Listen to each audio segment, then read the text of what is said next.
देश के गृह मंत्री अमित शाह बिहार आ रहे हैं और बिहार आने को लेकर जेडीयू लगातार ये सवाल पूछ रही है कि आखिरकार आ क्यों रहे हैं। गृह मंत्री हैं, क्या शिलान्यास करने आ रहे हैं, उद्घाटन देने आ रहे हैं या विशेष राज्य का दर्जा देने आ रहे हैं। ये सवाल लगातार जेडीयू की तरफ से पूछा जा रहा है। बिहार सरकार के मंत्री हैं मदन सहनी, उन्होंने पूछा है आ रहे हैं दंगा फैलाने के लिए, क्या शिलान्यास करने आ रहे हैं, क्या किसी चीज़ का उद्घाटन करने आ रहे हैं, क्या बिहार को विशेष राज्य का दर्जा देने आ रहे हैं। ये सिर्फ और सिर्फ दंगा फैलाने आ रहे हैं और दंगा फैलाकर चले जाएंगे। लेकिन जिस प्रकार से अमित शाह और जो भारतीय जनता पार्टी के जो नेता हैं जो ये बयान देते हैं, वो सभी लोग, छोटे हो या बड़े नेता, सभी लोग तोड़ने की ही बात करते हैं, सभी लोग दंगा कराने की ही बात करते हैं। मदन सहनी ने किस प्रकार से अमित शाह के ऊपर हमला किया है और क्या कुछ कहा है, सुनिए उनके बयान को। पहला दिन जब बिहार में उनसे गठबंधन टूटा, उसी दिन से वो परेशान है, हैरान है और बेचैन भी है। और इसी बेचैनी के तहत अपना जो है गलती छुपाने के लिए, अपना कमजोरी छुपाने के लिए वो तरह तरह का बयानबाजी कर रहे हैं। वो बहुत ही परेशान है और उनके चेहरा से, उनके बयान से स्पष्ट झलकता है कि भारतीय जनता पार्टी पूरी तरह से परेशान है, बौखला गया है और समाज में वह किसी भी तरह का वैमनस्यता फैला सकता है। इसलिए बिहार के लोग पहले से ही सतर्क हैं और हम लोग इस कार्यक्रम के माध्यम से भी चाहेंगे कि सभी लोग, हम लोग लगे हुए हैं कि समाज में किसी तरह का आग लगाने का काम नहीं करें। इसलिए हम लोग सब लोग सतर्क हैं, बिहार के लोग भी सतर्क हैं और भाजपा यही करना चाह रही है। गृह मंत्री जी जो आ रहे हैं यहाँ कोई काम करने के लिए नहीं आ रहे हैं, कोई योजना का उद्घाटन या शिलान्यास करने के लिए नहीं आ रहे हैं। वो क्या करने के लिए आ रहे हैं यही बता दे भारतीय जनता पार्टी के लोग, जो इतना तामझाम से इतना कार्यक्रम का तैयारी कर रहे हैं,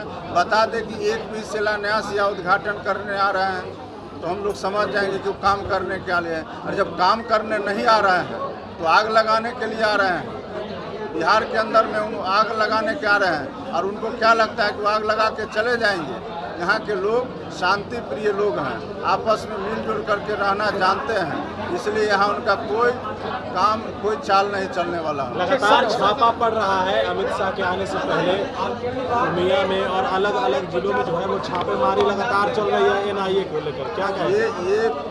ये जो है केंद्र सरकार के डायरेक्शन से हम लोगों ने प्रखंड स्तर पर एक सहायक को और एक कोऑर्डिनेटर को बहाल किए थे और केंद्र के ही हम लोग डायरेक्शन से उनको अभी स्थगित किया गया है। और आप सभी को मालूम है कि भारत सरकार बिहार के अंदर में विभिन्न योजना में कोई भी सहयोग नहीं कर रहा। हम लोग के यहाँ जो ICDS जो आंगनबाड़ी केंद्र है उसमें भी 50% का आवंटन को उन्होंने घटा दिया है।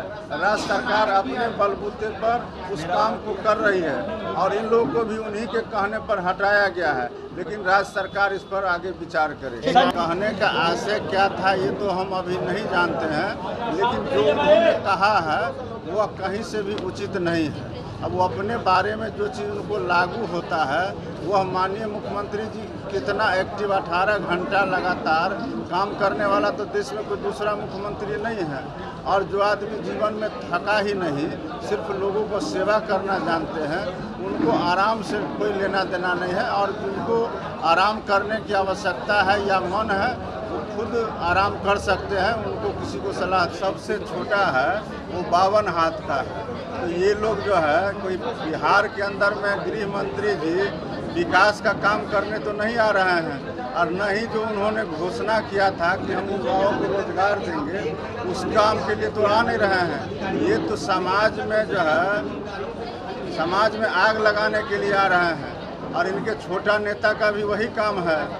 जो बिहार के भाजपा के नेता हैं उनका भी यही काम है, समाज में जो है सो विषमता फैलाना, समाज में आपस में लड़ाने का काम करना। और इनके जो बड़े नेता आ रहे हैं वह भी जिस इलाका को चुने हैं उस इलाका में वो क्या करने जाएंगे और क्या घोषणा करेंगे ये सब आप लोग को मालूम है। इसलिए यहाँ उनका दाल गलने वाला नहीं है।